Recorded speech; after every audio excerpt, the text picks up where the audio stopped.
మనం చెప్పబోయే అధ్యాయం జీర్ణ వ్యవస్థ. జీర్ణ వ్యవస్థలో రా దగ్గినటువంటి ప్రశ్నలు సాధారణంగా జీర్ణ వ్యవస్థ అంటే అభ్యర్థులందరూ దానికి సంబంధించినటువంటి ఎంజైమ్లు బట్టి పట్టాలా, లేకపోతే ఏ ఏ దశల్లో ఎక్కడెక్కడ ఆహార పదార్థాలు ఎన్నెన్ని ఎంజైమ్లు, వాటి వెనక ఉన్నటువంటి సంక్లిష్టతను ముందు పక్కన పెట్టాను. అసలు జీర్ణ వ్యవస్థ అంటే ఏంది? జీర్ణం అంటే ఏంది? ఆహార పదార్థాలు, సంక్లిష్ట ఆహార పదార్థాలు సరళ ఆహార పదార్థాలుగా మారే ప్రక్రియను జీర్ణం అంటారు. అంటే సరళ ఆహార పదార్థాలుగా సంక్లిష్ట ఆహార పదార్థాలు మారటాన్ని. సరళ ఆహార పదార్థాలుగా అంటే సాధారణంగా 3 రకాలైనటువంటి పదార్థాలు కనిపిస్తాయి. 1 పిండి పదార్థాలు, 2 క్రొవ్వులు, 3 ప్రోటీన్లు. Carbohydrates, lipids and proteins are the 3 major biomolecules. జీవ రసాయన పదార్థాలు, ఈ 3 రకాలైనటువంటి జీవ రసాయన పదార్థాలైనటువంటి పిండి పదార్థాలు. అసలు జీర్ణ వ్యవస్థ. ఈ జీర్ణ వ్యవస్థలో సంక్లిష్ట ఆహార పదార్థాలు సరళ ఆహార పదార్థాలుగా మారటాన్ని జీర్ణం అని అంటారు. సంక్లిష్ట ఆహార పదార్థాలు సరళ ఆహార పదార్థాలుగా అంటే ఏ ఆహార పదార్థాలు సరళ ఆహార పదార్థాలుగా మారుతాయి? పిండి పదార్థాలు మోనోసాకరైడ్లు, పిండి పదార్థాలలోని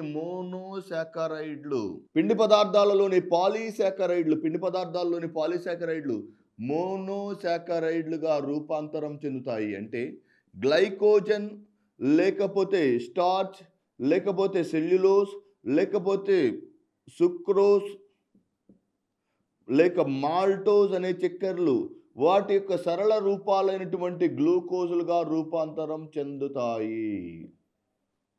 సంక్లిష్ట ఆహార పదార్థాలు లేదా పాలీసాకరైడ్స్ లేదా డైసాకరైడ్స్ వాటి యొక్క సరళ రూపాలైనటువంటి గ్లూకోజ్ లేదా ఫ్రక్టోజులుగా రూపాంతరం చెందటాన్ని జీర్ణ వ్యవస్థ అని అంటారు. క్రొవ్వులు జీర్ణం చెందడం ద్వారా వాటిలో ఉన్నటువంటి ఫ్యాటీ ఆమ్లం మరియు గ్లిసరాల్లు ఏర్పడతాయి.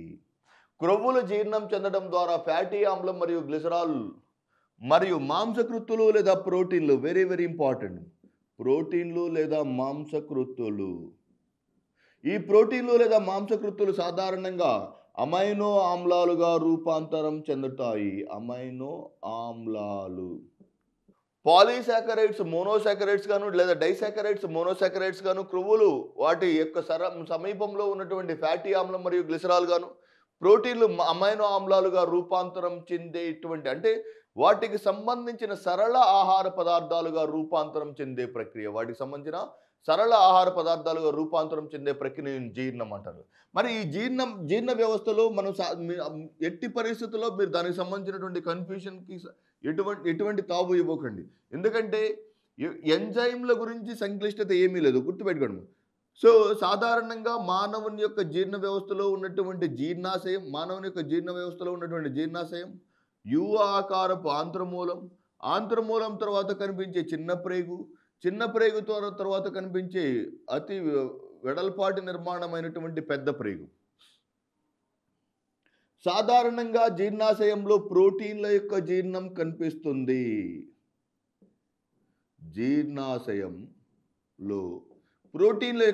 కనిపిస్తుంది.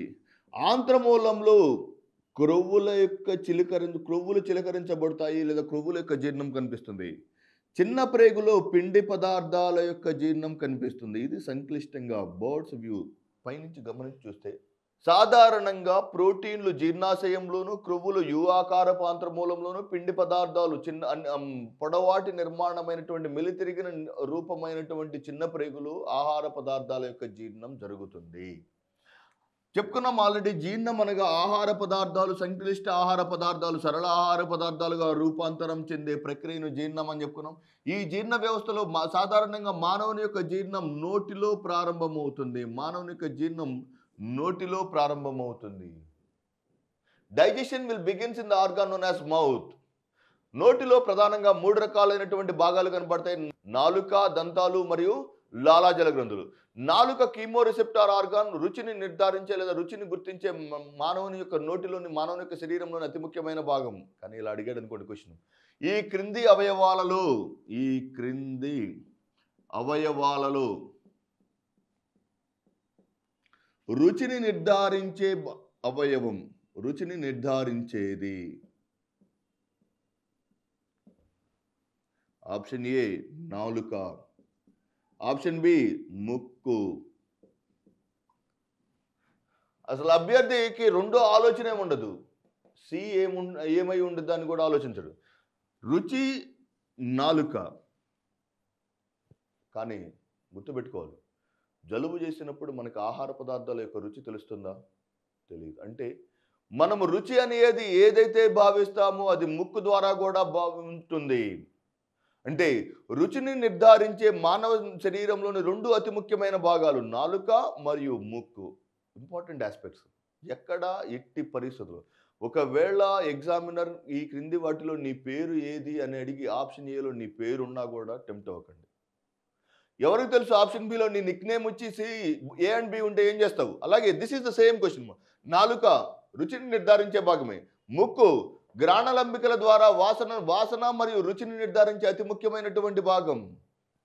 నెక్స్ట్, నోటిలో సాధారణంగా 3 రకాలైనటువంటి భాగాలు ఉంటాయి. నాలుక, దంతాలు, 3 లాలాజల గ్రంథులు. నాలుక, దంతాలు మరియు లాలాజల.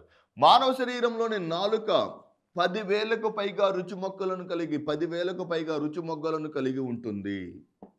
10,000కు పైగా రుచి మొగ్గలను కలిగి రుచిని అండాకారంలోని రుచి మొగ్గల ప్రాంతంలో అండాకారంలోని రుచి మొగ్గల భాగంలో రుచిని స్వీకరించి మెదడుకు పంపటం జరుగుతుంది.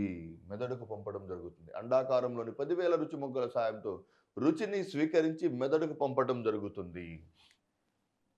రెండవ అతి ముఖ్యమైన భాగం నోటిలోని దంతాలు. దంతాల యొక్క అధ్యయన శాస్త్రం ఒడెంటాలజీ. దంతాల యొక్క అధ్యయన శాస్త్రం ఒడెంటాలజీ. దంతాల యొక్క అధ్యయన శాస్త్రాన్ని ఒడెంటాలజీ. ఈ దంతాల యొక్క అధ్యయన శాస్త్రమైనటువంటి ఒడెంటాలజీ సాధారణంగా మానవునిలోని దంతాలు కాల్షియం అనే మూలకంతో ఏర్పడినటువంటి పదార్థాలు. మానవ శరీరంలోని అతి దృఢమైన పదార్థమైనటువంటి డెంటైన్ లేదా ఎనామిల్ మానవుని యొక్క దంతాలను ఆవరించి ఉంటుంది. మరి ఈ దంతాలు మానవ శరీరంలో 4 రకాలైన దంతాలు కనిపిస్తాయి. 1 కుంతకాలు, 2 రదనికలు, 3 అగ్రచర్వణకాలు, 4 చర్వణకాలు. కుంతకాలు, రదనికలు, అగ్రచర్వణకాలు మరియు చర్వణకాలు. మానవుని యొక్క నోటిలో ఉన్న దంతాల సంఖ్య 32. దంత నమూనా 2123/2123. 2 కుంతకాలు, 1 రదనిక, 2 అగ్రచర్వణకాలు, 3 చర్వణకాలు. Half of the lower or upper jaw. క్రింది దవడ యొక్క సగభాగం లేదా పై దవడ యొక్క సగభాగం. అంటే 2 కుంతకాలు, 1 కోరదంతమైనటువంటి 1 రదనిక, అగ్రచర్వణకాలు, 3 చర్వణకాలు కనిపిస్తాయి. అంటే మొత్తం కుంతకాల యొక్క సంఖ్య 2, 2, 4, 4 + 4 8. కుంతకాలు 8, రదనికలు 4, అగ్రచర్వణకాలు 8, చర్వణకాలు 12. Very very important. మానవునిలోని దంతాల సంఖ్య 32. 12, 8, 20, 28, 32. 4 రకాలైన దంతాలు కనపడతాయి. కుంతకాలు, రదనికలు, అగ్రచర్వణకాలు మరియు చర్వణకాలు. Very very important. వెంటనే అభ్యర్థి మానవునిలోని దంతాల సంఖ్య 32 కనుక మానవులోని దంతాల సంఖ్య 32. చిన్నపిల్లలలోని దంతాల సంఖ్య 20. వెంటనే అభ్యర్థి తనతో పాటు ఒక కంక్లూషన్ తీసుకుని వెళ్తాడు. ఎట్టి పరిస్థితుల్లో మన కంక్లూషన్ మనకేమో తీసుకోకూడదు.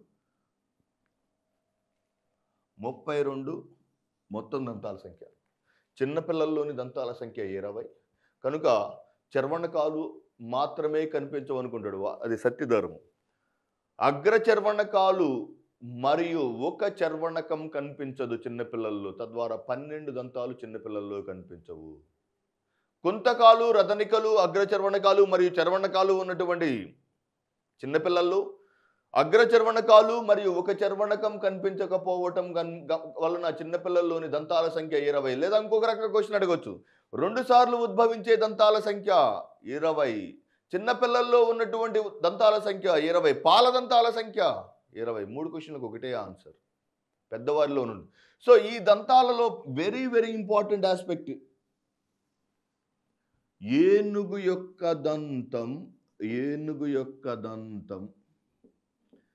ఏనుగు యొక్క దంతం. ఈ క్రింది వానిలో దేని యొక్క రూపాంతరం? నెంబర్ 1 కుంతకాలు, నెంబర్ 2 రదనికలు, నెంబర్ సి అగ్రచర్వణకాలు, చర్వణకాలు. సాధారణంగా అభ్యర్థి ఏమనుకుంటాడు? 2 కుంతకాలు, 1 చర్వణకం, 2 అగ్రచర్వణకాలు, 3 చర్వణకాలు ఉంటాయి కాబట్టి ఏనుగు యొక్క దంతం సైడ్ నుంచి వస్తుంది అనుకుంటాడు. కాబట్టి సైడ్ నుంచి వస్తుంది కాబట్టి ఏనుగు యొక్క దంతం రతనికల యొక్క రూపాంతరం అనుకుంటాడు. 100% రాంగ్. ఏనుగు యొక్క దంతం కుంతకాల యొక్క రూపాంతరం. Very very very important question. ఏనుగు యొక్క దంతం మానవుని యొక్క దంతాలలో ఉన్నటువంటి ముందు భాగమైన ఇలా స్టార్ట్ అవుతుంది. మానవుని యొక్క దంతం, ఏనుగులోని దంతం కుంతకాల యొక్క రూపాంతరం. కుంతకాల యొక్క రూపాంతరం. ఇలా ఉద్భవించినటువంటి దంతాలు మానవ శరీరంలో ఆహారాన్ని నమలటానికి లేదా మాస్టికేషన్ అనే విధానాన్ని చూపుతాయి. 2 దంతాల మధ్య గల ఖాళీ ప్రదేశాన్ని డయాస్టీమా అని అంటారు. 2 దంతాల మధ్య గల ఖాళీ ప్రదేశాన్ని diastema. The gap between 2 teeth. 2 దంతాల మధ్య గల సాధారణంగా కనిపించే 2 దంతాల మధ్య గల ఖాళీ ప్రదేశాన్ని డయాస్టీమా అని అంటారు. డయాస్టీమా అని.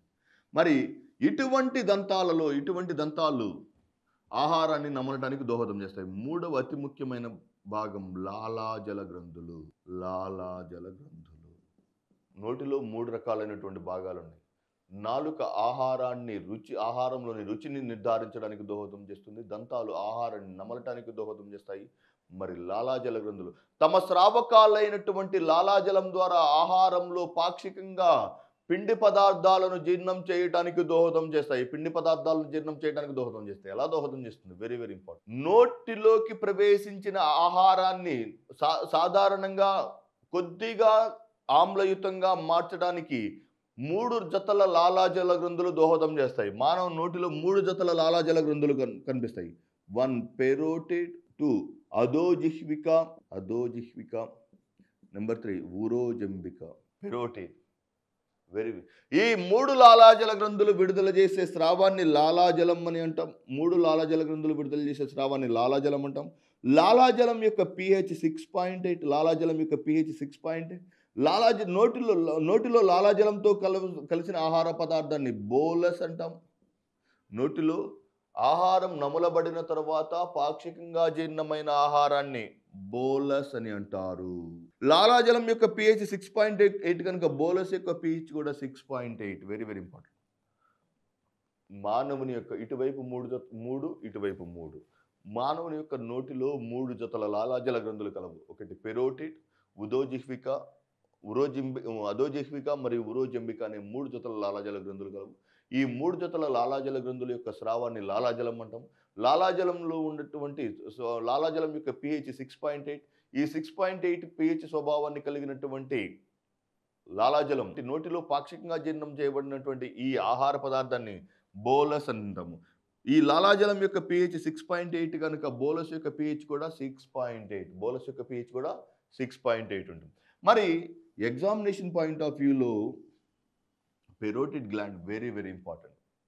పాములలో విషగ్రంథిగా రూపాంతరం చెందినటువంటి పాములు మరియు విషకప్పలలో విషగ్రంథిగా రూపాంతరం చెందబడినటువంటి లాలాజల గ్రంథులు పెరోటిడ్. విషకప్ప అంటే బిఫో అనే కప్ప విషపూరితమైన ఈ విషపూరితమైనటువంటి కప్ప అయినటువంటి బిఫో మరియు పాములలో పెరోటిడ్ గ్రంథి విషగ్రంథిగా రూపాంతరం చెంది ఉంటుంది. మనం ఆల్రెడీ చెప్పుకున్నాం నోటిలో లాలాజలం యొక్క pH లేదా బోలస్ యొక్క pH 6.8 అని చెప్పుకున్నాం. నోటిలో పాక్షికంగా జీర్ణమైన ఆహారాన్ని బోలస్ అని చెప్పుకున్నాం. నోటిలో పాక్షికంగా జీర్ణమైన ఆహారాన్ని బోలస్. మరి ఏమేమి జీర్ణమవుతాయి? నోటిలోని ఎంజైమ్, లాలాజలంలో ఉన్నటువంటి ఎంజైమ్ టయాలిన్.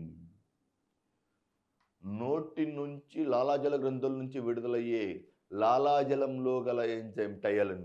ఈ లాలాజలంలో ఉన్నటువంటి టయలిన్ అనే ఎంజైమ్ ఆహార పదార్థాలను లేదా పాలీసాకరైడ్లను ఆహార పదార్థాలను టయలిన్ అనే ఎంజైమ్ చక్కెరలను డెక్స్ట్రోజులుగా మార్చడానికి దోహదం చేస్తుంది. టయలిన్ అనే ఎంజైమ్ చక్కెరలను డెక్స్ట్రోజులుగా మార్చుతుంది. కనుక నోటిలో పాక్షికంగా జీర్ణమైనటువంటి పిండి పదార్థం లేదా చక్కెర అనగానే డెక్స్ట్రోజస్ అని చెప్పుకోవచ్చు. నోటిలో పాక్షికంగా జీర్ణమైనటువంటి బోలస్లో కనిపించే చక్కెరలు ఏ రూపంలో కనిపిస్తాయంటే సాధారణంగా డెక్స్ట్రోజస్. ఇది నోటిలో జరిగేటువంటి జీర్ణం మరియు నోటిలోని అవయవాలు. నోటిలో పాక్షికంగా జీర్ణమైనటువంటి బోలస్ అనే ఆహార పదార్థం మింగటం అనే చిట్ట చివరి వాలంటరీ చర్య ద్వారా, last voluntary action of digestive system. ఒక్కసారి మింగావా అయిపోయినట్టే. తదనంతర అన్ని రకాలైనటువంటి చర్యలన్నీ ఇన్వాలంటరీగా జరుగుతాయి. ఒకసారి నువ్వు ఆహారాన్ని మింగితే అన్నవాహికలోకి ప్రవేశించినటువంటి ఆహారం పెరిస్టాల్టిక్ చలనాలు జరపడం ద్వారా కానీ, ఆ పెరిస్టాల్టిక్ చలనాల ద్వారా ఏర్పడినటువంటి ఆహారం జీర్ణాశయంలోకి వచ్చి రావడం ద్వారా జీర్ణాశయంలో హైడ్రోక్లోరిక్ ఆమ్లం విడుదల కానీ, ప్రతి ఒక్క జీర్ణ వ్యవస్థలోని ప్రతి ఒక్క చర్య స్వయం వాలంటరీగా జరుగుతుంది. ఎక్సెప్ట్ స్వాలోయింగ్, లాస్ట్ ఈవెన్ ఇన్వాలంటరీగానే జరుగుతుంది. లాలాజలం యొక్క స్రావం కూడా ఇలా నోటిలోకి నుంచి విడుదలైనటువంటి, నోటిలోంచి బయలుదేరినటువంటి ఆహారం last voluntary action is nothing but swallowing. Last voluntary action is nothing but swallowing. చిట్ట చివరి వాలంటరీ యాక్షన్ అయినటువంటి స్వాలోయింగ్, ఆహార పదార్థాలను మింగడం ద్వారా ఆహార పదార్థాలు అన్నవాహికలోకి ప్రవేశిస్తాయి. అన్నవాహిక వెరీ వెరీ ఇంపార్టెంట్. ఇటువంటి రసాయనిక చర్యలను చూపని జీర్ణ వ్యవస్థలోని అతి ముఖ్యమైన భాగం అన్నవాహిక. అన్నవాహికలోకి ఆహారం ప్రవేశించకపోయే ముందు ఆహారం మింగిన వెంటనే మనం మింగినటువంటి ఆహారం జీర్ణకోశంలోకి ప్రవేశించకుండా ఎపిగ్లాటిస్ అనే మూత వంటి నిర్మాణం కాపాడుతుంది. which prevents the backflow of food into the pharynx. For example, ఇలా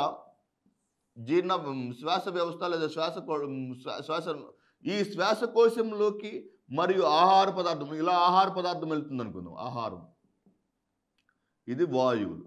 ఇలా వాయువులు వెళ్ళవలసిన ప్రాంతంలోకి ఆహార పదార్థాలు మింగినప్పుడు ఆహార పదార్థాలు రాకుండా ఉండటానికి కప్పు వంటి నిర్మాణాన్ని ఎపిగ్లాటిస్ అని అంటారు. ఎపిగ్లాటిస్. మానవుడు మింగిన ఆహార పదార్థాలు శ్వాసనాళంలోకి ప్రవేశించకుండా ఉంచే కప్పు వంటి నిర్మాణం లేదా మూత వంటి నిర్మాణం, కప్పు లేదా మూత వంటి నిర్మాణాన్ని ఎపిగ్లాటిస్ అంటారు. సో ఆహారం మింగబడిన తరువాత శ్వాసనాళం నుంచి కొద్దిగా కిందకు చేరి అన్నవాహికలోకి ప్రవేశిస్తుంది.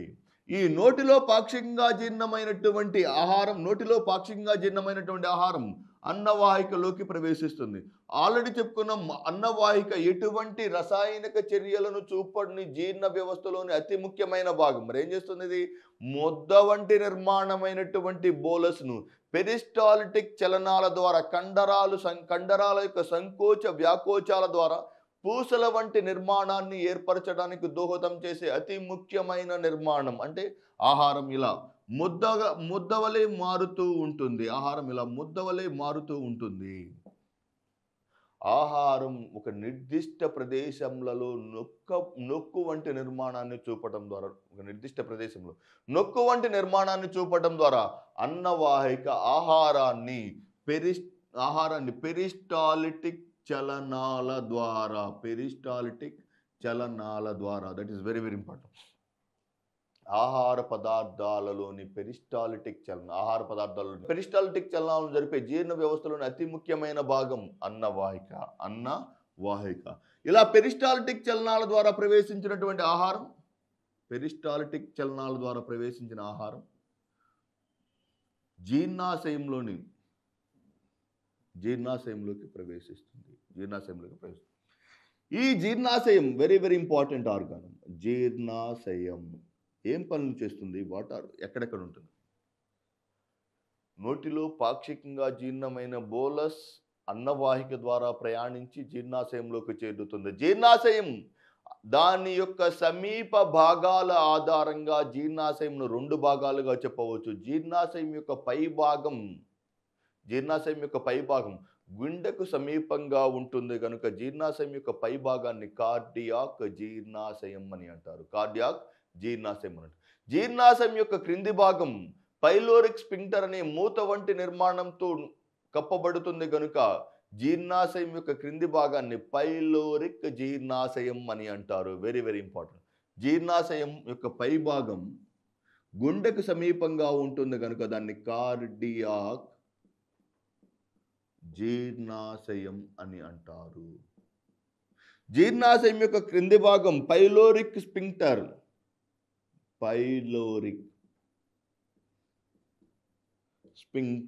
పైలోరిక్ స్పింక్టర్ అనే మూతను కలిగి ఉంటుంది కనుక క్రింది భాగాన్ని పైలోరిక్ జీర్ణాశయం అని అంటారు. Very very important. జీర్ణాశయం యొక్క పై భాగం గుండెకు సమీపంగా ఉంటుంది కనుక దాన్ని కార్డియాక్ జీర్ణాశయం. జీర్ణాశయం యొక్క క్రింది భాగం మూత వంటి నిర్మాణాన్ని అయినటువంటి పైలోరిక్ స్పింక్టర్ని కలిగి ఉంటుంది కనుక దాన్ని పైలోరిక్ జీర్ణాశయం అని అంటారు. పైలోరిక్ జీర్ణాశయం. ఈ పైలోరిక్ జీర్ణాశయం మరియు కార్డియాక్ జీర్ణాశయాలలో యొక్క జీర్ణాశయం యొక్క లోపలి భాగంలో గ్యాస్ట్రిన్ గ్రంథులు కనిపిస్తాయి. జీర్ణాశయం యొక్క లోపలి కుడ్యాలలో గ్యాస్ట్రిన్ గ్రంథులు కనిపిస్తాయి. We can see the presence of gastrin glands in the inner mucosa of the digestive system. Stomach లోపలి యొక్క కుడ్యాల యొక్క కణాలలో గ్యాస్ట్రిన్ గ్రంథులు కనపడతాయి. ఈ గ్యాస్ట్రిన్ గ్రంథులు సాధారణంగా రెండు రకాలైనటువంటి పదార్థాలను విడుదల చేస్తాయి, HCl మరియు మ్యూసిన్. Very very important. జీర్ణ వ్యవస్థలోని జీర్ణాశయం యొక్క లోపలి కుడ్యాలలో గ్యాస్ట్రిన్ గ్రంథులు విడుదల చేస్తాయి. గ్యాస్ట్రిన్ గ్రంథులు విడుదల చేసే రసాన్ని గ్యాస్ట్రిన్ రసం లేదా జఠర రసం అంటాం. ఈ జఠర రసంలో రెండు ప్రధానమైనటువంటి పదార్థాలు ఉంటాయి. ఒకటి హైడ్రోక్లోరిక్ ఆమ్లం మరియు మ్యూసిన్. జఠర రసం నుంచి విడుదల చేయబడినటువంటి హైడ్రోక్లోరిక్ ఆమ్లం ఆహార పదార్థాలను ఆమ్లయుతంగా చేస్తుంది. అంటే ఆమ్లయుతంగా ఎందుకు చేయాలి? మనం భుజించినటువంటి ఆహారంలో పొరపాటున ఏదైనా విష పదార్థం కానీ వ్యాధికారక క్రిమి కానీ ప్రవేశిస్తే ఆ వ్యాధికారక క్రిమి ఈ పదార్థం లేదా ఆహారం యొక్క ఆమ్ల స్వభావంతో పూర్తిగా నివారించబడుతుంది. ఆమ్ల స్వభావం వల్ల పూర్తిగా నివారించబడుతుంది. రెండవ అతి ముఖ్యమైన పాయింట్, వెరీ వెరీ ఇంపార్టెంట్. ఇది ఆటోకెటలైసిస్ అనే విధానం ద్వారా చర్యారహితమైనటువంటి ఎంజైమ్లను చర్యాయుతమైన ఎంజైమ్లుగా మార్చుతుంది. Is the enzyme. చర్యారహితమైనటువంటి, ఇంతకుముందు మనం చెప్పుకున్నాం, జీర్ణాశయంలో జీర్ణం కావలసిన ఆహార పదార్థాలు ప్రోటీన్లు. ప్రోటీన్ల జీర్ణానికి దోహదం చేసే ఎంజైమ్ పెప్సినోజన్. జన్ ఉంటే చర్యారహిత enzyme. Very very important. Pepsinogen is an inactive form of enzyme. Is an inactive, చర్యారహితమైనటువంటి ఏ ఎంజైమ్ చివరిలోనైనా జెన్ ఉంది. ట్రిప్సినోజన్, పెప్సినోజన్, లైసోజన్, ఏ ఎంజైమ్ అయినా ఆ ఎంజైమ్ యొక్క చివరిలో జెన్ ఉంటే అది చర్యారహితం. ఈ పెప్సినోజన్ అనే చర్యారహితమైన ఎంజైమ్ చర్యాయుతమైనటువంటి ఎంజైమ్ అయిన పెప్సిన్గా మారాలంటే, చర్యాయుతమైన ఎంజైమ్ అయిన పెప్సిన్గా మారాలంటే కావలసినటువంటి కారకం HCl. స్థూలంగా హైడ్రోక్లోరిక్ ఆమ్లం రెండు ప్రధానమైనటువంటి విధులను నిర్వర్తిస్తుంది. నెంబర్ 1, ఆహారంలో ప్రవేశించే వ్యాధికారక క్రిములను సంహరిస్తుంది. నెంబర్ 2, చర్యారహితమైనటువంటి ఎంజైమ్ అయినటువంటి పెప్సినోజన్ను పెప్సిన్గా మార్చి పెప్సిన్ మరలా తిరిగి చర్యారహితమైనటువంటి పెప్సినోజన్ను ఇలా వలయం రూపంలో ఆటోకెటలైసిస్ విధానం ద్వారా చర్యారహితమైన ఎంజైమ్లను చర్యాయుతమైన ఎంజైమ్లుగా చేయడానికి దోహదం చేసే అతి ముఖ్యమైన ఎంజైమ్ కారకం హైడ్రోక్లోరిక్ ఆమ్లం. Number 2, mucin. ఆహార పదార్థాలను జిగటగా ఉంచడానికి దోహదం చేసే అతి ముఖ్యమైన కారకం. ఆహార పదార్థాలను జిగటగా ఉంచడానికి దోహదం చేసే అతి ముఖ్యమైన కారకం కనుక ఆహార పదార్థాలను, అంటే జీర్ణ వ్యవస్థలో లేదా జీర్ణాశయంలో ఏర్పడినటువంటి పాక్షికంగా జీర్ణమైనటువంటి ఆహార పదార్థాలను జిగటగా ఉంచి తరువాత భాగమైనటువంటి యు ఆకారపు ఆంత్రమూలానికి పంపడానికి దోహదం చేసే అతి ముఖ్యమైన జీర్ణ వ్యవస్థలోని భాగం జీర్ణాశయం. ఈ జీర్ణాశయం యొక్క కుడ్యాల నుంచి విడుదలయ్యేటువంటి మ్యూసిన్ మరియు హైడ్రోక్లోరిక్ ఆమ్లం మరియు మ్యూసిన్, ఇది జీర్ణాశయానికి సంబంధించి. మరి ఈ జీర్ణాశయంలోని స్రావాల గురించి చెప్పుకున్నాం. Very very important. మరి ఏమేం చేస్తాయి? ఈ భాగంలో పెప్సినోజన్ లేదా మరి పెప్సిన్ అనే ఎంజైమ్ సమక్షంలో ప్రోటీన్లు పెప్సిన్ అనే ఎంజైమ్ సమక్షంలో అమైనో ఆమ్లాలుగా రూపాంతరం చెందడం గమనించవచ్చు. ఇలా ఏర్పడినటువంటి ఆహార పదార్థాలు ఇలా పాక్షికంగా జీర్ణం. మరి చిన్నపిల్లల్లో ఒక ప్రత్యేకమైనటువంటి విధానం కనిపిస్తుంది. మీరు గమనించుస్తే చిన్నపిల్లలు భుజించేది పాలు, వామిటింగ్ చేసుకునేది పెరుగు. మనం ఆల్రెడీ చెప్పుకున్నాం, నోటిలో పాలకు సంబంధించినటువంటి ఎటువంటి జీర్ణం జరగలేదు. జీర్ణాశయంలో అన్నవాహిక లేదా ఆహార వాహికలో రసాయనికమైనటువంటి ఎంజైమ్ల యొక్క విడుదల లేదా విస్తారం జరగదని చెప్పుకున్నాం. ఒకసారి ఆహారం జీర్ణాశయం నుంచి కిందకి వెళ్తే ఎట్టి పరిస్థితుల్లో పైకి రాదు. అంటే ఆహారం ప్రోటీన్లు ఆహారంలో జీర్ణం అవటానికి something happened in the case of జీర్ణాశయం. చిన్నపిల్లలు పాలు తాగినప్పుడు వారిలో వామిటింగ్స్లో ఏమొస్తుంది? పెరుగు. వారు తాగడమేమో పాలు తాగారు, విడుదల చేయటమేమో పెరుగు. చిన్న పిల్లలలో పాలు పెరుగుగా మారటానికి అవసరమైనటువంటి enzyme rennin. Very very important. చిన్న పిల్లలలో పాలు పెరుగుగా మారటానికి దోహదం చేసే లేదా పాలు పెరుగుగా మారటానికి అవసరమైనటువంటి అతి ముఖ్యమైన ఎంజైమ్ రెనిన్. 3 లేదా 4 సంవత్సరాల వయసు రాగానే చిన్నపిల్లల్లో అదృశ్యమయ్యే ఎంజైమ్ రెనిన్. మరి ఇలా జీర్ణాశయంలో పాక్షికంగా జీర్ణమైన ఆహారాన్ని ఖైమ్ అని అంటారు. Very very important. నోటిలో పాక్షికంగా జీర్ణమైన ఆహార పదార్థాన్ని బోలస్ అని చెప్పుకున్నాం. జీర్ణాశయంలో పాక్షికంగా జీర్ణమైన ఆహారాన్ని ఖైమ్ అని చెప్పుకున్నాం. జీర్ణాశయంలో పాక్షికంగా జీర్ణమైన ఆహారమైనటువంటి ఖైమ్ జీర్ణాశయం నుంచి తరువాత భాగమైనటువంటి యు ఆకారపు ఆంత్రమూలంలోకి ప్రవేశించిన తర్వాత మూత వంటి నిర్మాణమైనటువంటి పైలోరిక్ స్పింక్టర్ ద్వారా ఒకసారి స్పింక్టర్ అంటే ఏక ప్రవాహ దిశను కొనసాగించేది. ఒకసారి ఆహారం జీర్ణాశయం నుంచి వెనక్కి యు ఆకారపు ఆంత్రమూలంలోకి వస్తే ఎట్టి పరిస్థితుల్లో వెనక్కి రాదు. అందుకే మీరు గమనించిస్తే కొన్నిసార్లు మనకి వామిటింగ్ సెన్సేషన్ అనిపిస్తుంది. మరలా అనిపించినటువంటి vomiting sensation half an hour లేదా 1 అవర్ తర్వాత పూర్తిగా మనకి అదృశ్యమైపోతుంది. అంటే ఆ జీర్ణాశయం నుంచి ఆహారం యు ఆకారపు ఆంత్రమూలంలోకి వెళ్ళిపోయింది. ఒక్కసారి యు ఆకారపు ఆంత్రమూలంలోకి ఆహారం వెళ్తే ఎట్టి పరిస్థితుల్లో ఆహారం వెనుకకు రాదు. It pyloric sphincter prevents the back flow of food material. Pyloric sphincter అనే నిర్మాణం ఆహారం వెనుకకు రావటాన్ని నిరోధిస్తుంది. Next very very important, HCl యొక్క పిహెచ్. జీర్ణాశయంలో విడుదలయ్యేటువంటి హెచ్సిఎల్ యొక్క పిహెచ్ 2 నుంచి 3 గాఢ ఆమ్ల స్వభావాన్ని కలిగి ఉంటుంది కనుక ఖైమ్ యొక్క పిహెచ్ కూడా గాఢ ఆమ్ల స్వభావాన్ని కలిగి ఉంటుంది. మరొక ఇంపార్టెంట్ ఫీచర్ ఆఫ్ స్టమక్, ఈ జీర్ణాశయంలో సాధారణంగా 3 రకాలైనటువంటి కండరాలు ఉంటాయి. జీర్ణాశయంలో 3 రకాలైన వాలు, నిలువు మరియు అడ్డు కండరాలు. జీర్ణాశయంలో ఉన్నటువంటి నిలువు, వాలు మరియు అడ్డు కండరాల సహాయంతో మనం భుజించినటువంటి ఆహారం ఛిద్రం చేయబడుతుంది. Very very important aspect.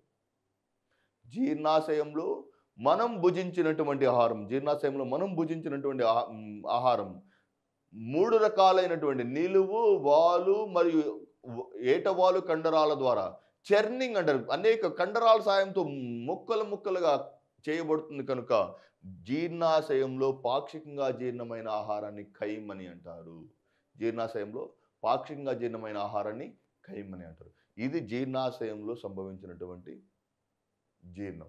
ఇలా పాక్షికంగా జీర్ణమైనటువంటి ఆహారంలో ప్రోటీన్లు జీర్ణం అవటం ద్వారా ఏర్పడినటువంటి ఆహార పదార్థాన్ని ఖైమ్ అన్నాం. ఖైమ్ పైలోరిక్ స్పింక్టర్ ద్వారా తరువాత భాగమైనటువంటి జీర్ణ వ్యవస్థలోని అతి ముఖ్యమైనటువంటి భాగం. చూడటానికి చాలా చిన్న భాగమే, కానీ అతి ముఖ్యమైనటువంటి జీర్ణ వ్యవస్థలోని అతి ముఖ్యమైనటువంటి విధులను నిర్వర్తించే అతి ముఖ్యమైన భాగం ఏం చేస్తుందంటే ఇది యు ఆకారపు నిర్మాణాన్ని కలిగి ఉంటుంది.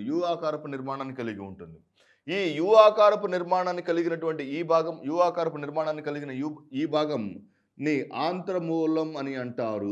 ఆంత్రమూలం లేదా డ్యూయోడినం. ఈ ఆంత్రమూలానికి ఎడమ వైపున ఆకు ఆకారంలోని క్లోమం ఉంటుంది. క్లోమం.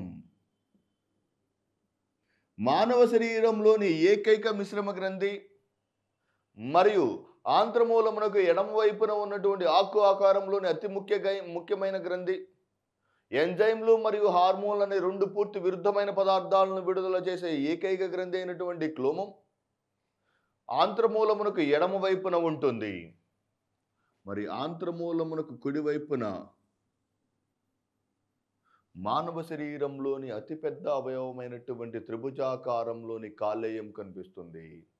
ఈ కాలేయం సాధారణంగా మానవ శరీరంలోని అతిపెద్ద అవయవమైనటువంటి కాలేయం పాక్షికంగా జీర్ణమై పైలోరిక్ స్ఫింక్టర్ ద్వారా ఆంత్రమూలంలోకి ప్రయాణించిన ఆహార పదార్థాలు ఇక్కడేమో ఆహార పదార్థాలు ఆమ్లయుతంలో ఉన్నాయి. ఈ ఆమ్లయుతమైనటువంటి ఆహార పదార్థాలు ఎప్పుడైతే ఆంత్రమూలంలోకి ప్రవేశిస్తాయో ఒక్కొక్క భాగంలో ఒక్కొక్క నిర్దిష్టమైన లక్షణాన్ని కలిగి ఉండాలి. జీర్ణాశయంలోని ఆహార పదార్థం, జీర్ణాశయంలోని కుడ్యాలు లేదా గోడలు ఆమ్ల స్వభావాన్ని తట్టుకొని నిలబడగలవు. కానీ యు ఆకారపు ఆంత్రమూలంలో ఆహార పదార్థాలు ప్రవేశించిన వెంటనే ఆమ్లయుతమైన ఆహార పదార్థాలు తటస్థీకరించబడడానికి ఈ క్లోమం యొక్క బహిస్రావి భాగం లేదా ఎక్సోక్రైన్ భాగం వెరీ వెరీ ఇంపార్టెంట్. క్లోమం యొక్క బహిస్రావి భాగం ప్రధానంగా రెండు రకాలైనటువంటి పదార్థాలను విడుదల చేస్తుంది. Number 1 sodium hydroxide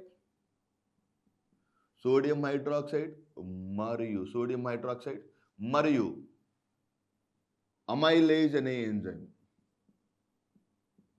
sodium hydroxide మరియు అమైలేజ్ అనే ఎంజైమ్, ప్యాంక్రియాటిక్ అమైలేజ్ అనే ఎంజైమ్, రెండు ఎంజైమ్లు ఉంటాయి మానవుని యొక్క జీర్ణ వ్యవస్థలో. ఒకటి సెలైవరీ అమైలేజ్ లేదా టయలిన్ అనే ఎంజైమ్ నోటి యొక్క లాలాజలంలో విడుదల కాబడినటువంటి ఎంజైమ్.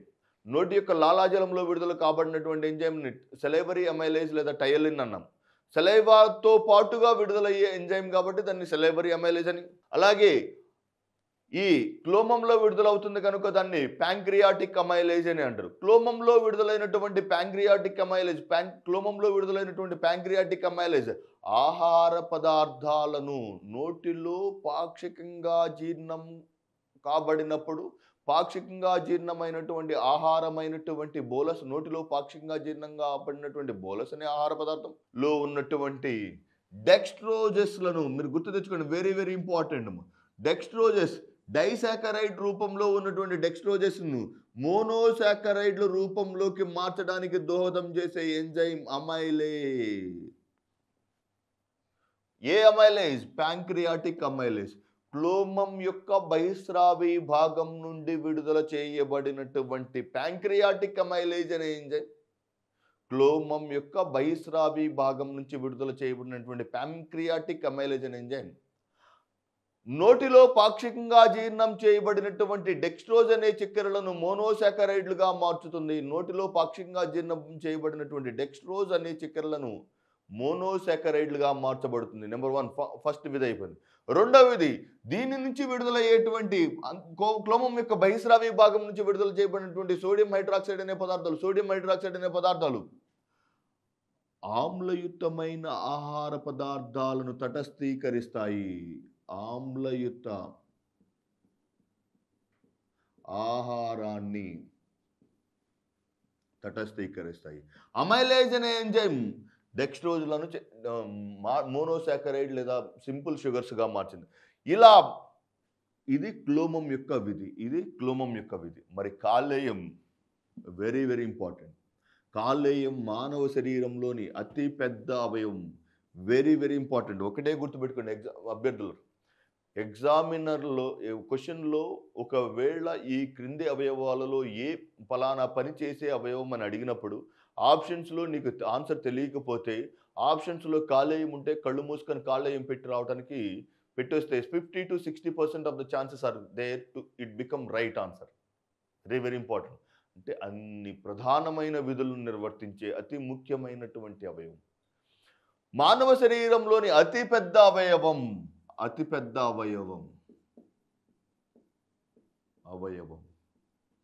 అతిపెద్ద గ్రంథి. పునరుత్పాదక సామర్థ్యం గల గ్రంథి. పునరుత్పాదక సామర్థ్యం గల గ్రంథి లేదా అవయవం. ఇది ఆకారమేమో త్రిభుజాకారం ఉంటుంది, కానీ 4 లంబికలతో ఏర్పడినటువంటి గ్రంథి. ఇలా 4 లంబికలతో ఏర్పడిన గ్రంథి. ఇలా 4 లంబికలతో ఏర్పడిన, త్రిభుజాకారంలో 4 లంబికలతో ఏర్పడిన అతి ముఖ్యమైన గ్రంథి లేదా అతి ముఖ్యమైన హార్మోన్. ఇవన్నీ ఒక ఎత్తు. దీనిలో వెరీ వెరీ ఇంపార్టెంట్, ఎటువంటి ఎంజైమ్లను విడుదల చేయని ఏకైక మానవ జీర్ణ వ్యవస్థలో దోహదం చేస్తుంది. ఇప్పటి వరకు మనం చూసాం, నోరు ఎంజైమ్లను విడుదల చేసింది. నోటిలోని లాలాజలంలో కొన్ని ఎంజైమ్లు ఉన్నాయి. అన్నవాహికలో ఎటువంటి ఎంజైమ్లు లేవు కనుక అన్నవాహిక ఎటువంటి రసాయనిక జీర్ణంలో దోహదం చేయదని చెప్పుకున్నాం. కానీ జీర్ణాశయం పెప్సిన్ మరియు రెనిన్ అనే ఎంజైమ్లను విడుదల చేసింది. ఆంత్రమూలంలోని క్లోమం అమైలేజ్ అనే ఎంజైమ్ను విడుదల చేసింది. చిన్న ప్రేగులో సుక్రేజ్, మాల్టేజ్ మరియు లాక్టేజ్ అనే ఎంజైమ్లు. కానీ జీర్ణ వ్యవస్థలో ఎటువంటి ఎంజైమ్లను విడుదల చేయని భాగాలు 2. 1 అన్నవాహిక, 2 కాలేయం. కానీ ఈ కాలేయం అనే భాగం ఎటువంటి ఎంజైమ్లను విడుదల చేయకుండా ఆహారం యొక్క రసాయనిక జీర్ణ ప్రక్రియలో దోహదం చేసే అతి ముఖ్యమైన గ్రంథి, అతి ముఖ్యమైన అవయవం, అతి ముఖ్యమైనటువంటి ఎటువంటి ఎంజైమ్లను విడుదల చేయకుండా ఆహారం 4 లంబికలతో నిర్మితమైనటువంటి మానవ శరీరంలోని కాలేయం, 4 లంబికలతో నిర్మితమైన మానవ శరీరంలోని కాలేయం ఆహార పదార్థాల యొక్క జీర్ణమునకు దోహదం చేస్తుంది. ఎలా దోహదం చేస్తుందంటే, దీనిలో సాధారణంగా 4 రకాలైనటువంటి పదార్థాలు విడుదల చేస్తాయి, విడుదల కాబడతాయి. బయలు లవణాలు మరియు బయలు వర్ణాలు. బయలు లవణాలు మరియు బయలు వర్ణాలు. బయలు లవణాలు sodium taurocholate. Number 2 sodium glycocholate.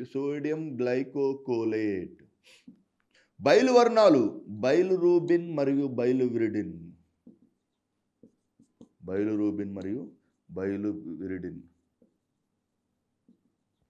బయలు లవణాలైనటువంటి సోడియం టారోకోలేట్ మరియు సోడియం గ్లైకోకోలేట్, బయలు వర్ణాలైనటువంటి బైలురూబిన్ మరియు బైలువిరిడిన్ అనే 4 పదార్థాల ద్వారా ఆహారం ద్వారా ప్రవేశించే క్రొవ్వులను చిలకరించబడుతుంది. ఈ 4 పదార్థాలు కాలేయం నుంచి విడుదల చేయబడతాయి. 4 పదార్థాలు సోడియం టారోకోలేట్, సోడియం గ్లైకోకోలేట్, బైలురూబిన్ మరియు బైలువిరిడిన్ అనే పదార్థాలు కాలేయం నుంచి విడుదల చేయబడతాయి. ఈ విడుదల కాబడినటువంటి పదార్థాలు సాధారణంగా క్రొవ్వులను చిలకరించడానికి దోహదం చేస్తాయి. క్రొవ్వులను చిలకరించడానికి దోహదం చేస్తాయి. Very very important. క్రొవ్వులను చిలకరించడానికి దోహదం చేసే 4 పదార్థాలైనటువంటి బైలురూబిన్ మరియు బైలువిరిడిన్, సోడియం టారోకోలేట్ మరియు సోడియం గ్లైకోకోలేట్ అంటే 4 పదార్థాలు కాలేయం నుంచి విడుదల చేయబడతాయి. నెక్స్ట్, అతి ముఖ్యమైనటువంటి విధులు మనం చూస్తే ఒక్కొక్క పనిని చాలా బ్యూటిఫుల్గా చేస్తుంది కాలేయం. మానవ శరీరంలో 500కు పైగా విధులను నిర్వర్తించే అవయవం, అతి ముఖ్యమైనటువంటి అవయవం. దేవుడు ప్రతి చోట ఉండలేడు కాబట్టి తల్లిని సృష్టించాడు. దేవుడు ప్రతి ఒక్క మానవుడిలో ఉండలేడు కాబట్టి కాలేయాన్ని సృష్టించాడు. అంత ముఖ్యమైనటువంటి అవయవం. ఈ అత్యంత ముఖ్యమైనటువంటి అవయవమైనటువంటి కాలేయానికి ఏమాత్రం ప్రమాదం సోకినా తనంతట తాను పునరుత్పాదక సామర్థ్యాన్ని పెంపొందించుకుంటుంది. కానీ మద్యపానం, హెపటైటిస్ మరియు అధిక మొత్తంలో క్రొవ్వులను భుజించడం ద్వారా అధిక మొత్తంలో క్రొవ్వులలో కరిగే విటమిన్లు అయినటువంటి ADEK అనే విటమిన్లు భుజించడం ద్వారా సిర్రోసిస్ లేదా ఫ్యాటీ లివర్ అనే వ్యాధి సంక్రమిస్తుంది. నెక్స్ట్, ప్రోటీన్లకు సంబంధించి ఇది ఏ విధులను నిర్వర్తిస్తుంది? ప్రోటీన్లకు సంబంధించి మన శరీరంలో విడుదలయ్యే దాదాపుగా అన్ని విష పదార్థాలు కాలేయమునకు చేరుతాయి. అమోనియా నుండి, యూరియా నుండి, యూరిక్ ఆమ్లం నుండి మన శరీరంలో విడుదలయ్యే దాదాపుగా అన్ని విష పదార్థాలు ప్రోటీన్ల విచ్ఛిన్నం ద్వారా ఏర్పడినటువంటి అమోనియా విచ్ఛిన్నం ద్వారా ఏర్పడినటువంటి యూరియా విచ్ఛిన్నం ద్వారా ఏర్పడినటువంటి యూరిక్ ఆమ్లాలు కాలేయ కణాలలోకి ప్రవేశించి కాలేయంని నిర్వీర్యం చేయాలనుకున్నప్పుడు ఈ కాలేయం ఏం చేస్తుంది? ఏర్పడినటువంటి అమ్మోనియాను వెంటనే యూరియాగా విషరహితమైనటువంటి పదార్థంగా మారుతుంది. ఆ వలయాన్నే యూరియా వలయం అని అంటారు. యూరియా వలయం. దీనినే ఓఏ వలయం అని కూడా అని అంటారు. ఆర్నిథైన్ ఆర్జినైన్ వలయం అని కూడా అంటారు. యూరియా వలయం లేదా ఆర్నిథైన్ ఆర్జినైన్ అనే వలయం అంటే శరీరంలో యూరియాగా మారాలన్నా యూరియా తిరిగి మరలా అమోనియాగా మారడానికి దోహదం చేసే అతి ముఖ్యమైన అవయవం కాలేయం. అతి ముఖ్యమైన అవయవం కాలేయం. ఇలా కాలేయంలోకి ఏర్పడినటువంటి విష పదార్థాలను నిర్వీర్యం చేయడానికి దోహదం చేస్తుంది. 2 మనం ఇంతకు ముందు చెప్పుకున్నాం రక్త స్కందన విధానానికి దోహదం చేసే ప్రోటీన్లు ఫైబ్రినోజన్ మరియు ప్రోథ్రాంబిన్. మరియు రక్తం శరీరంలో గడ్డగట్టకుండా దోహదం చేసే కారకం హెపారిన్. ఈ 2 విరుద్ధమైన పదార్థాలు కూడా కాలేయంలో రక్తం గడ్డగట్టడానికి దోహదం చేసే కారకాలు, రక్తం గడ్డగట్టకుండా ఉండడానికి దోహదం చేసే కారకాలు 2 కాలేయం నుంచే ఉత్పత్తి అవుతాయి. హెపారిన్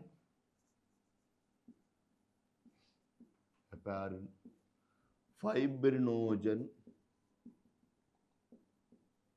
మరియు ప్రోథ్రాంబిన్ అనే 3 పదార్థాలను విడుదల చేసే అవయవం కాలేయం. ఈ విధంగా ప్రోటీన్ల యొక్క సంశ్లేషణ లేదా ప్రోటీన్ల యొక్క తయారీ మరియు విచ్ఛిన్నానికి దోహదం చేసే అతి ముఖ్యమైనటువంటి అవయవం. మనం ఆల్రెడీ చెప్పుకున్నాం మలేరియా వ్యాధిలో ముందస్తుగా మానవ శరీరంలోని ఏ అవయవం ప్రభావితమవుతుంది? నథింగ్ బట్ కాలేయం. మలేరియా వ్యాధి పరాన్నజీవి అయినటువంటి ప్లాస్మోడియం వైవాక్స్ కాలేయంలోకి ఎవరి ద్వారా ప్రయాణిస్తుందంటే ఎర్ర రక్త కణాల ద్వారా ప్రయాణిస్తుంది. ఇలా ప్రయాణించినటువంటి ఇది కాలేయంలో జరిగే ప్రోటీన్లకు సంబంధించినటువంటి విధులు. పిండి పదార్థాలు very very very important.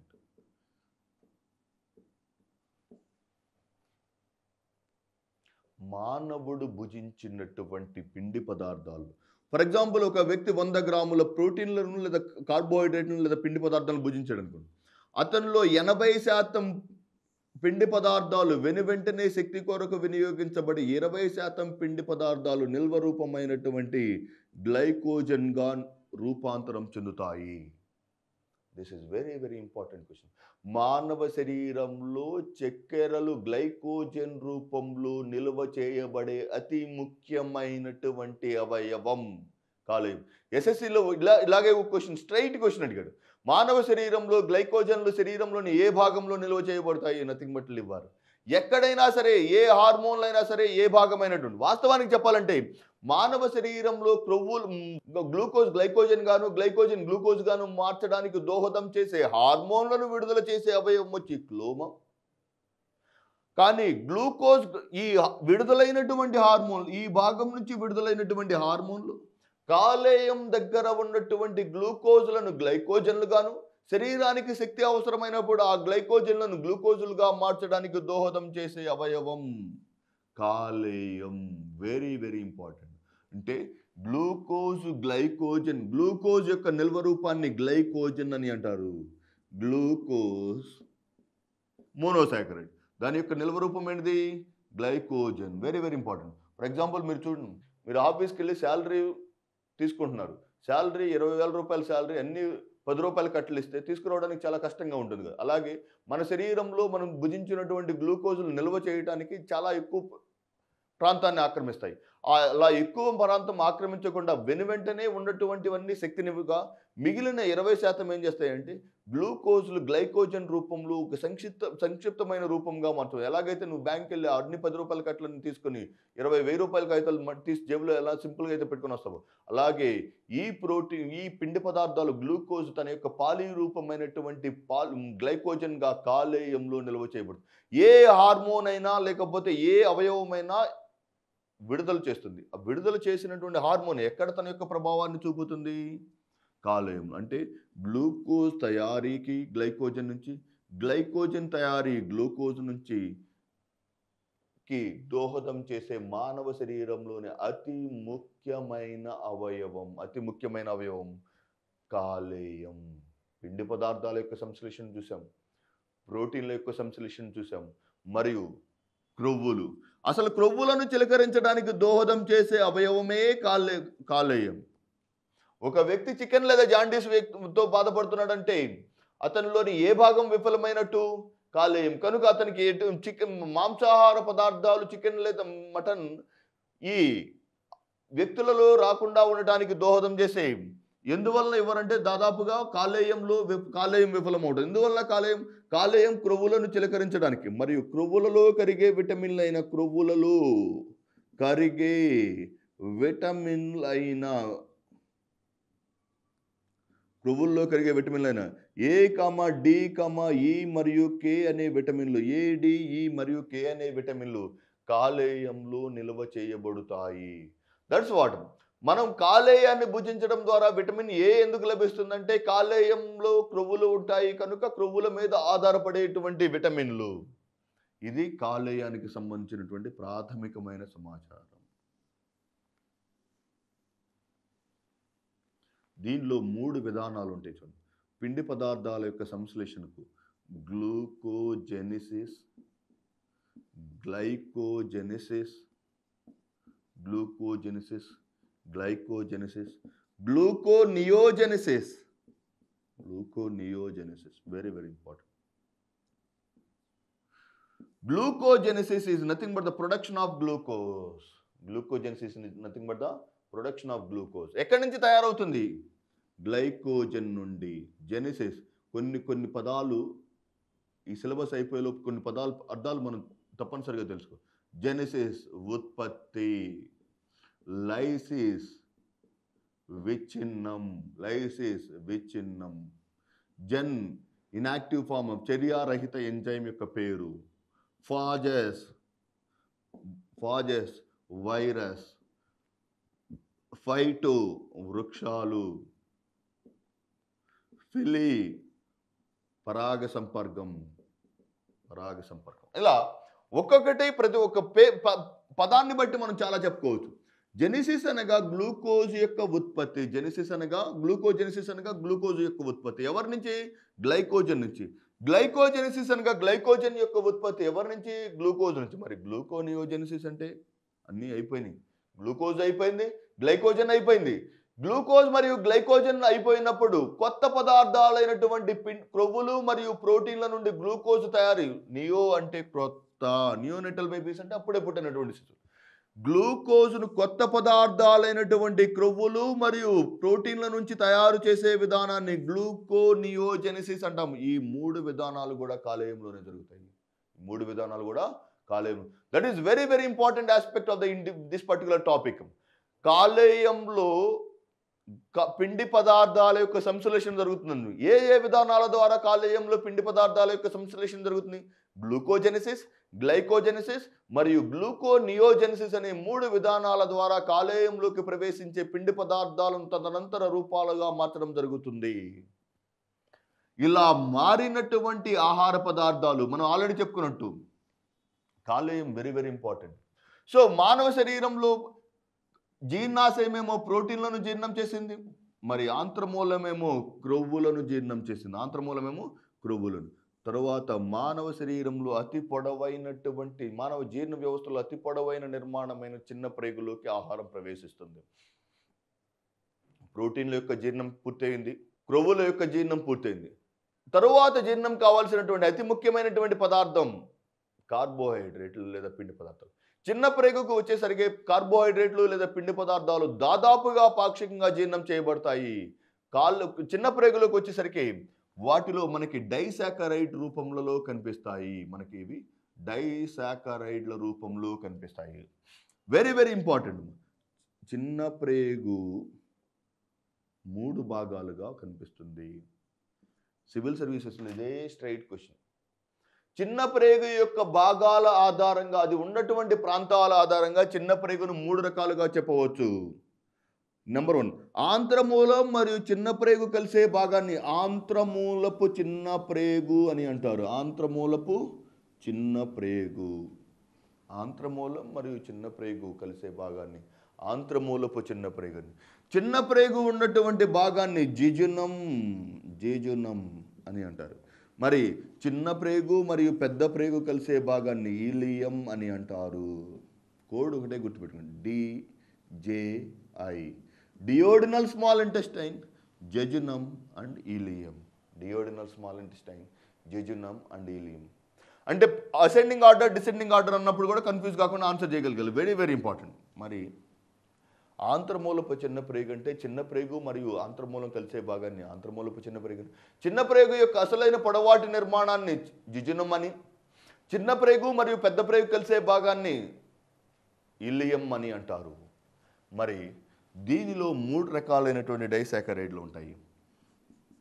Maltose, sucrose మరియు లాక్టోజ్ అనే డైసాకరైడ్లు.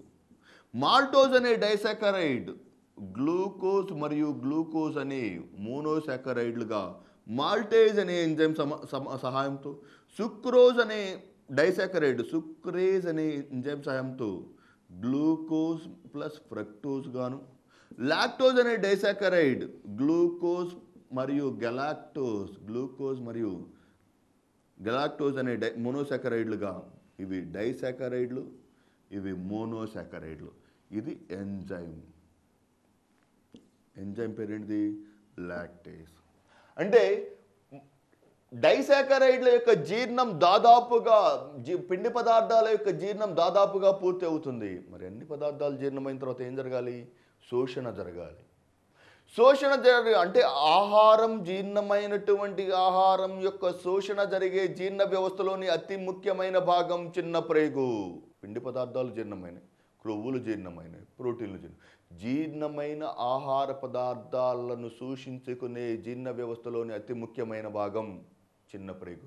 ఈ శోషణ జరిగే సమయంలో ఏ ఏ భాగాలు దీంట్లో కనిపిస్తాయి? ఈ enzymes are very very important. జీర్ణమైపోయింది, ఆహారం జీర్ణమైపోయింది.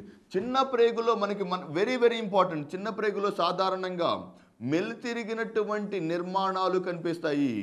ఈ మెలితిరిగినటువంటి వేలు వంటి నిర్మాణాలైనటువంటి సూక్ష్మ చూషకాల సహాయంతో జీర్ణమైన ఆహారం యొక్క శోషణ జరుగుతుంది. అంటే శోషణం ఎవరి ద్వారా జరుగుతుంది? సూక్ష్మ చూషకాల సహాయంతో. చిన్న ప్రేగులో ఉన్నటువంటి వేలు వంటి నిర్మాణాలైన సూక్ష్మ చూషకాల సహాయంతో జీర్ణమైన ఆహారం యొక్క శోషణం జరుగుతుంది.